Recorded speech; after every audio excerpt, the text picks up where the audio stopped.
안녕하세요. 군사돋보기입니다. 세계의 무기가 갈수록 고도화되어 가고 있습니다. 사정거리가 엄청난 각국의 극초음속 대함미사일 개발이 이어지며 이제는 수많은 호위 전단이 따라다니는 항공모함도 100% 안전하다고는 하기 어려운 상황이 되었는데요. 6세대 전투기, 스텔스 전차와 스텔스 헬기, 엄청난 수의 군집 드론 등 갈수록 세계 각국의 무기 체계는 더욱 첨단화되어 가고 있습니다. 그렇다면 미국의 압도적인 해군력의 상징이나 다름없는 항공모함은 어떨까요? 물론 이들 또한 기존 니미츠급 항공모함을 가볍게 넘어설 정도로 대대적인 변화를 시행하고 있습니다. 가장 최신의 항공모함인 제럴드 R 포드급 항공모함이 그것인데요. 이전에는 없었던 강력한 이지스 방어 체계에 레이저, 화력까지 비교할 수 없는 강력한 완전체 항공모함으로 변모하고 있습니다. 이제는 적들의 극초음속 대함 미사일조차 의미 없게 만들어버릴 강력한 수단을 가지고 있는데 그 수단이란 무엇일까요? 오늘은 제럴드 R 포드급 항공모함이 이전의 니미츠급 항공모함에 비해 얼마나 달라졌는지, 기존 항공모함에 비해서 얼마나 더 강해지는 것인지 전체적인 사항들을 살펴보겠습니다. 전문가는 아니지만 해당 분야의 정보를 조사 정리했습니다. 본의 아니게 틀린 정보가 있을 수 있다는 점 양해해 주시면 감사하겠습니다. 포드급 항공모함의 첫 번째 특징은 니미츠급 항공모함을 훨씬 뛰어넘는 화력이라 할 수 있습니다. 러시아 군사 전문 잡지인 국방산업지에서는 중국의 최근 해전 능력이 향상되었지만 미국의 항공모함 한 척을 격침시키기 위해서는 중국 해군력의 40%를 희생시켜야만 가능할 것이라고 분석한 바 있는데요. 제럴드 R 포드급 항공모함은 기존 니미츠급 항공모함보다도 훨씬 강한 화력을 구사할 수 있습니다. 제럴드 R 포드급 항공모함은 42년 동안이나 미 해군의 주력 항공모함으로 운용되어 왔던 니미츠급 항공모함을 대체하기 위해 구상된 차세대 항공모함입니다. 제럴드 R 포드급 항공모함은 일본 함인 CVN-78, 제럴드 R 포드가 2017년 취역했고 현재는 2번 함인 존 F 케네디함이 진수 중으로 2024년 CVN-68 니미츠함을 대체하게 됩니다. 제럴드 R 포드급 항공모함은 앞으로도 강력한 제해권을 가지기 위해 선체 자체는 니미츠급을 그대로 활용하고 있지만 기존의 것과 전혀 다르게 업그레이드 되었습니다.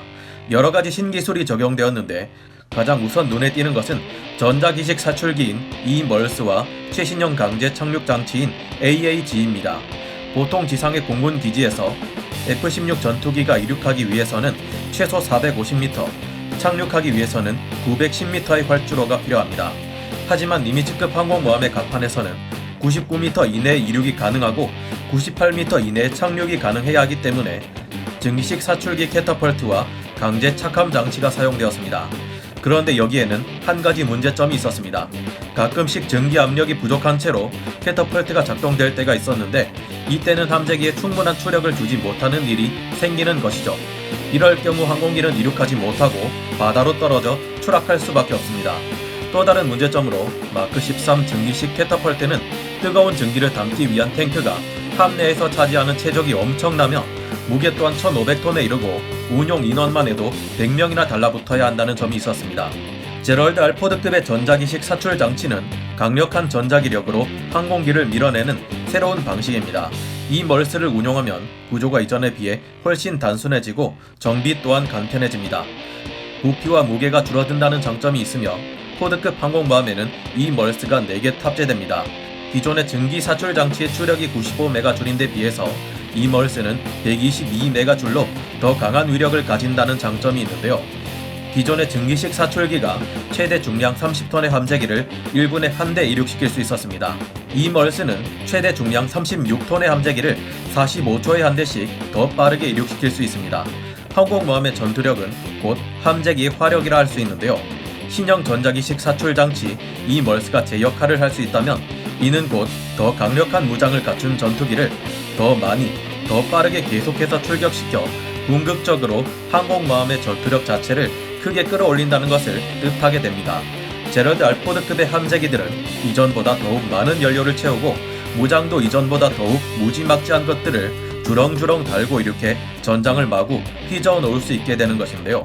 소티라는 말이 있는데 이는 항공기나 함재기의 단독 출격 횟수를 말합니다.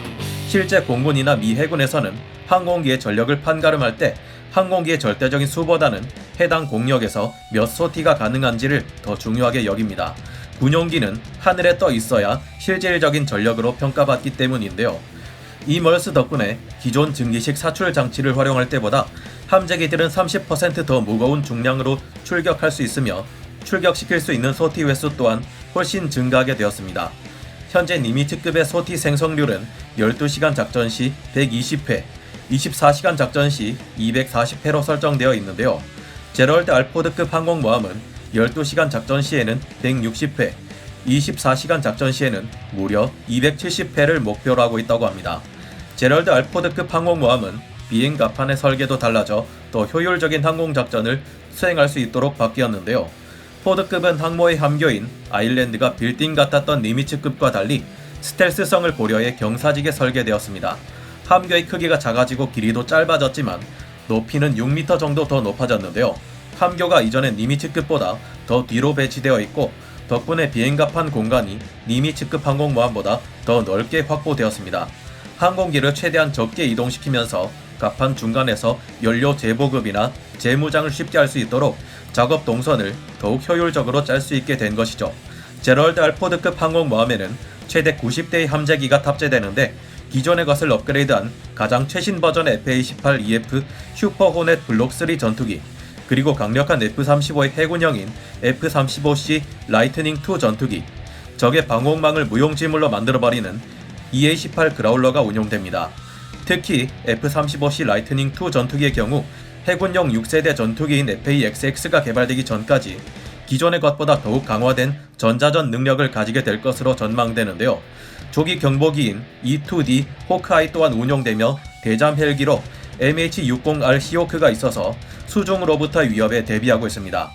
아직은 좀 더 기다려야 할 미래 일이지만 6세대 전투기가 진짜 운용된다면 완벽한 스텔스 성능의 강력한 전자전 기능, 레이저 요격 체계 및 다른 군집 드론들과의 연계 작전 등 그야말로 압도적인 공격 성능을 가지게 될 것입니다. 하지만 이중 적들로 하여금 제럴드 알포드급 항공모함을 어떻게 할 수 없게 만드는 중요한 전력은 따로 있습니다. 제럴드 알포드급 항공모함이 최강의 항공모함인 이유는 늘어난 작전 반경 때문입니다. DF-21D 둥펑 미사일은 항공모함 킬러로 알려져 있으며 지상 이동식 발사대를 통해 발사되어 900km에서 1500km나 떨어져 있는 해상의 항공모함을 공격할 수 있습니다. 이 외에도 지로콘 미사일은 마하 8 이상의 극초음속 미사일인데다 420km에서 1000km에 이를 만큼 사정거리 또한 굉장해서 요격하는 것이 쉽지 않은 항모를 위협할 수 있는 무서운 무기로 분류되고 있습니다. 적들이 엄청난 사정거리에 대한 미사일들로 항공모함을 노리겠다면 그보다 더 먼 곳에서 함재기로 이들을 공격한다면 사정은 달라집니다. 제럴드 알포드급 항공모함은 MQ-25 유카스 스팅레인 무인 함상 공중급유기를 운용한다는 점에서 이것이 가능해지는데요. MQ-25 스팅레이 무인기는 보잉이 만든 함상용 무인 급유기로서 완전하지 않지만 적의 레이더에 덜 노출되도록 제한적인 저피탐 설계가 공기 흡입구에 되어 있습니다. 함재기들의 작전 반경은 각 전투기들이 가진 연료의 제한 때문에 어느 정도 제한될 수밖에 없습니다. F-18EF의 경우 640km, F-35C의 경우도 1100km 정도로 전투행동 반경이 줄어드는데요. 보통 전투기는 이륙할 때 최대 30%의 연료를 소진하며 무기를 많이 장착할 경우 그만큼 연료를 적게 가지고 이륙해야 하는 단점이 있었습니다. 하지만 항공모함에서 공중급유기를 함께 운용한다면 이야기가 달라집니다. 항모는 적이 알아채지 못하는 약 2200km 거리 바깥에 있고 MQ-25 공중급유기와 작전용 함재기가 함께 이륙해서 어느 정도 함재기의 연료가 소모되었을 때 급유기로 한 번 더 연료를 채워주는 것이죠.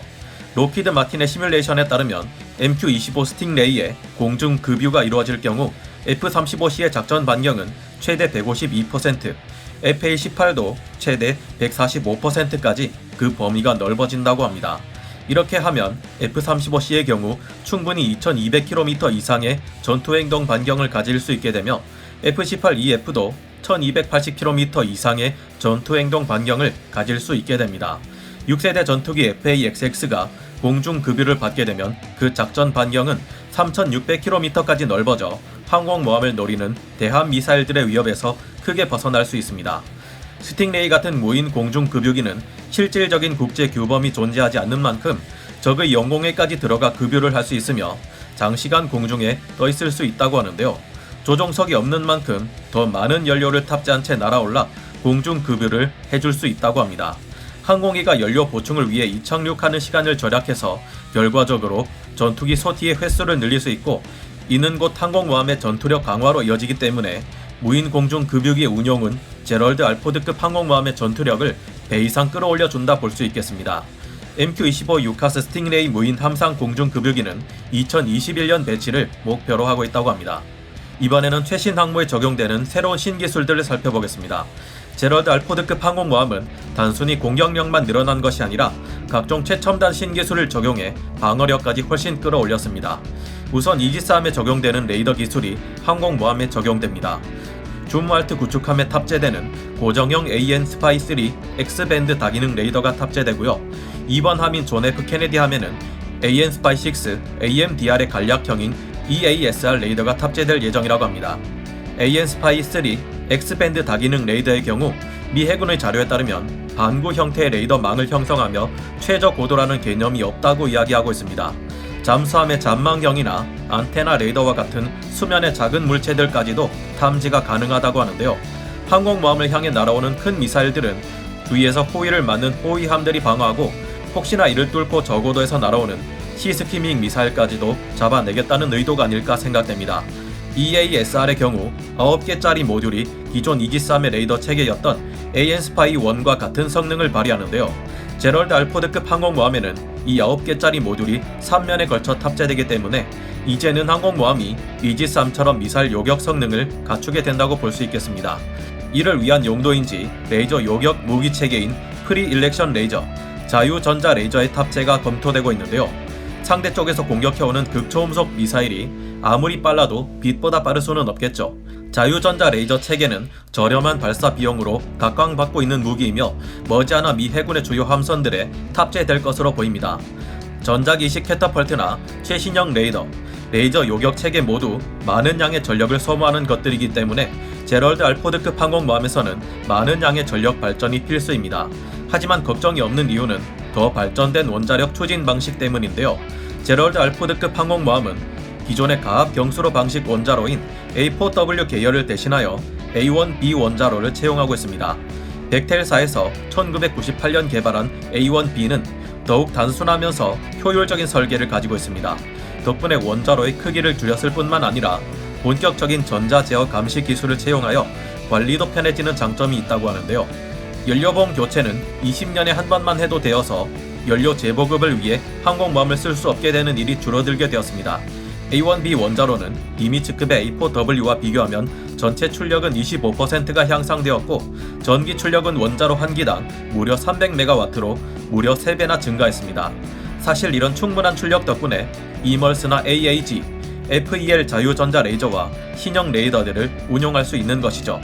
이외에도 8연장 마크 29 ESSM 발사기가 2기 탑재되며 21연장 마크 49 램 발사기 또한 2기가 탑재됩니다. M2HB 12.7mm 중기관총 4문과 마크 15 IB 펠렁스도 3문이 탑재됩니다. 상황에 따라 달라질 수 있지만 미국은 앞으로 니미츠급 항공모함과 새로운 제럴드 알포드급 항공모함을 혼합해 12척을 운용할 계획이라고 합니다. 각종 극초음속 대함미사일 때문에 미래 해전의 양상이 달라지나 싶었는데 그걸 또 일순간에 뒤집어 버리는 미 해군의 저력은 그 끝이 어디일지 상상이 잘 되지 않는데요. 그런데 이렇게 엄청나 보이는 제럴드 알포드급 항공모함도 예상치 못했던 많은 문제들이 속출하고 있다고 합니다.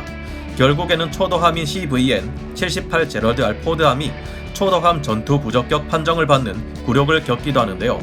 다음에 기회가 된다면 이 엄청난 항공모함에 무슨 문제가 있어서 이런 일이 발생했는지, 이런 문제점들을 극복하고 정말 최강의 항공모함으로 전 세계의 바다를 누빌 수 있게 될지, 아니면 돈만 많이 잡아먹은 실패작이 되고 마는 것인지 알아보는 시간을 가질까 합니다. 그럼 오늘 군사 돋보기 여기서 마치고요. 다음 시간에 다시 돌아오겠습니다. 감사합니다. 영상을 재밌게 보셨다면 구독, 좋아요, 알림 설정 부탁드리겠습니다.